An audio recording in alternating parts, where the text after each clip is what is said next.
We've all seen the solar system pictures in textbooks. The Sun, slightly larger than Jupiter. But that isn't the right depiction of the scales. The Sun is so massive that you could fit about 1,000 Jupiters inside. Impressive as it is, our Sun isn't the biggest star in the universe or even our galaxy. That title goes to UY Scuti, and compared to it, our star is like a tiny pebble. But there's more. Scientists have stumbled upon something even more mind-boggling. An enigmatic ancient star with a black hole inside. It's an astronomical mystery that both puzzles scientists and can potentially explain how the universe came to be what it is today. But how is it possible for a black hole to exist inside a star? Why were these stars so gigantic? And what would happen if a black hole star wandered into the solar system? Stars are like cosmic blacksmiths. In their fiery cores, they're forging the majority of the elements we observe in the universe. But the stars that could have existed at the very beginning of the universe were something different. Instead of conventional stellar cores, they harbored black holes within, allowing them to grow to unimaginable sizes and beyond. Ordinary stars arise from the clouds of gas and dust as gravity makes the densest regions of the cloud collapse. The resulting mass of material heats up and creates a protostar, an early stage in the evolution of a star. Eventually, the newly formed hot core accumulates enough matter from the surrounding rotating disk of gas, becoming a main sequence star that starts producing energy through nuclear fusion. It took our Sun about 50 million years to reach this phase. The majority of stars will spend most of their lifespan as main sequence stars. But eventually, they will all either become white dwarfs if their mass isn't big enough or go supernovae. After a star blows up, it can end up as a black hole or a neutron star, and the path it takes depends on how massive it was. When our Sun runs out of hydrogen in about 5 billion years, it will turn into a red giant, expanding 200 times in size before finally shedding its outer layers and transforming into a white dwarf, a celestial object that's roughly 200,000 times denser than the Earth but about the same size. This dense sphere will then slowly cool to about 18 million degrees Fahrenheit, 10 million degrees Celsius, and in about 10 billion years, the white dwarf Sun will crystallize. The process is somewhat similar to how water turns into ice, although the material is different. In the case of the Sun, it will be carbon and oxygen solidifying. And stars over 10 times the mass of the Sun will have a different fate. They're big enough for their cores to collapse after a supernova, but they lack the mass required to become black holes. So where does this leave them? Deep inside these stars, the extreme pressure squeezes every proton and electron so tightly, they merge to form neutrons. Neutrons cannot be compressed any further, so they counter gravitational pressure, and the star finds a new balance. Neutron stars are the densest objects in the universe apart from black holes. They can be just the size of a small city, roughly 12 miles, 20 kilometers, but still have a mass of the Sun. On Earth, neutron star material the size of a sugar cube would weigh as much as 1 billion tons, about as heavy as a mountain. But how do stars become black holes? While the star is still active, the two prevailing forces work against each other: nuclear fusion, and the intense gravity created by the star's own mass trying to squish it.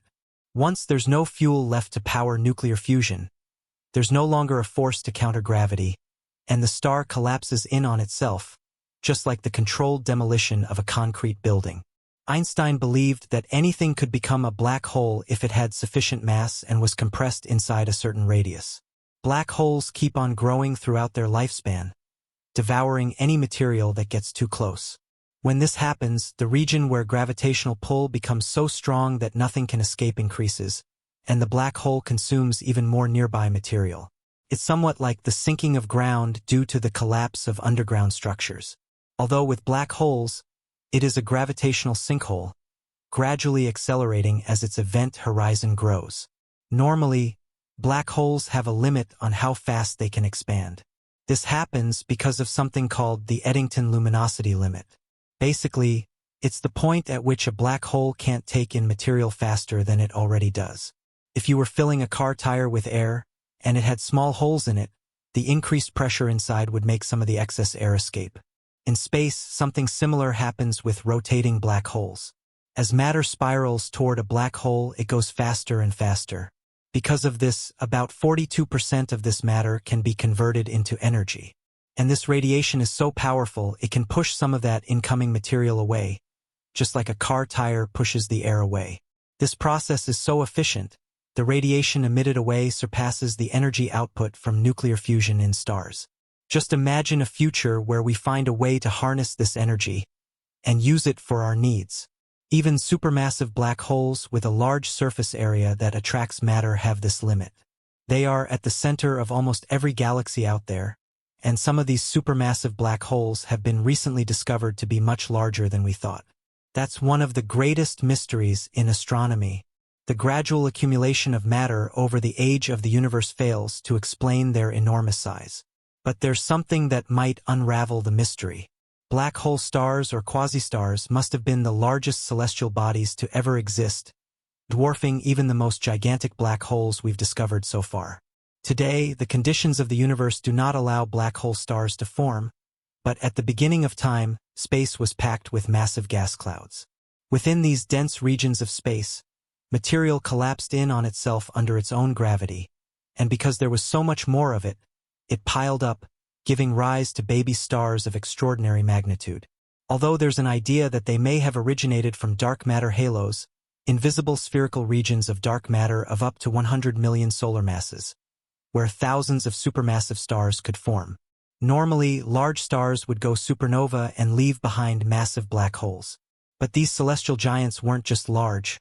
They were so huge, their size allowed them to absorb the explosive force that would otherwise shoot the star's outer layers out into space. Instead, these ancient stars only experienced implosions, which transformed their stellar cores into tiny black holes, while keeping the outer layers intact. If you could somehow observe this phenomenon from a close distance, you wouldn't even notice any changes with the star. Now that there's a baby black hole inside a quasi-star, it starts eating it from the inside. At this point, the black hole is tiny, but it's spinning, and this creates a disk of hot material circling it at nearly the speed of light. On top of that, there's no longer a limit on how fast it can devour gas as the star's pressure sends it straight into the black hole. The friction within the accretion disk becomes hotter and hotter, emitting tons of radiation and making the host star glow like a small galaxy. Quasi-stars, if they existed, grew faster than any black hole we've ever observed. Eventually, within millions of years, some of them would beat the largest stars and black holes in size that we know about, like Stephenson 2-18, Ui Scuti, and TON 618. Just how large is that? From thousands of times larger than the Sun, to potentially even the diameter of our solar system and beyond. But this gargantuan size and mass also causes problems. The larger quasi-stars become, the shorter their lifespan. Our Sun has been around for over 4 billion years, with approximately 6 billion years left in its lifespan. While black hole stars lasted for just a few million years before spectacularly exploding with unprecedented power, releasing an ever-hungry monstrous black hole ready to drift across space in search of more material to gobble up.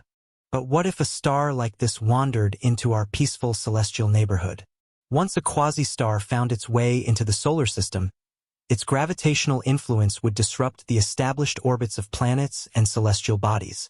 The once orderly planetary system would be in total chaos, with Earth experiencing a severe asteroid rain. The effects would start before the quasi-star entered our solar system completely. As the gigantic star swallows the outer planets and other celestial bodies, our planet would already experience a surge in temperature and luminosity, making the surface inhospitable until finally, it would consume the Earth too, although life here would long be gone by then. The central black holes within quasi-stars could have served as seeds for the formation of supermassive black holes that are at the centers of galaxies today. And they might have even played a bigger role. The dynamic processes associated with quasi-stars, such as the collapse of the central black hole and interaction with the surrounding matter, could be potent sources of gravitational waves, which in turn may have played a role in the formation of galactic structures and the distribution of stars within galaxies. But not just that, quasi-stars could have implications for astrobiology.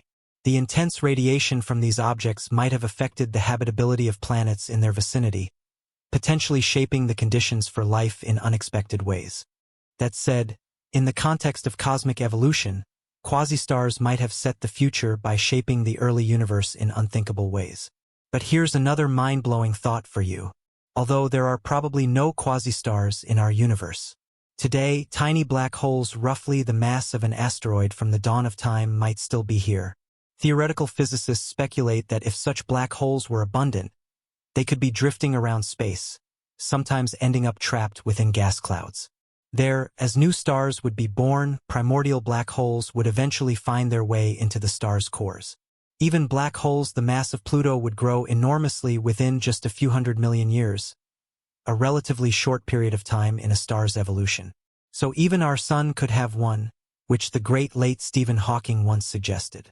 If it hit a black hole about as massive as Mercury, we wouldn't even notice it, although it's very unlikely. But there's one method scientists think might help identify such cosmic containers for primordial black holes. For one, the so-called Hawking stars would be much more long-lasting. And to cool off, Hawking stars expand into red giants, something our sun will do as it ages. But red giants with a tiny black hole inside would be a bit cooler than they normally are. Researchers have already detected about 500 abnormally cool red giant stars. To find out whether these stars hide primordial black holes within, scientists plan to observe the stars' unique vibrations as they pulsate, which could signify they indeed aren't ordinary red giants. And here's another mind-bending thought for you. Some believe that the mysterious dark matter that prevails in the universe is in fact a swarm of miniature countless primordial black holes. And so while it's extremely improbable that a black hole like that would end up captured by a star, if there's an immeasurable number of them, at least some would. We'll have to wait till scientists figure that out for us. But for now, that's all the time we have. Stay tuned here for more thrilling cosmic mysteries and fascinating discoveries.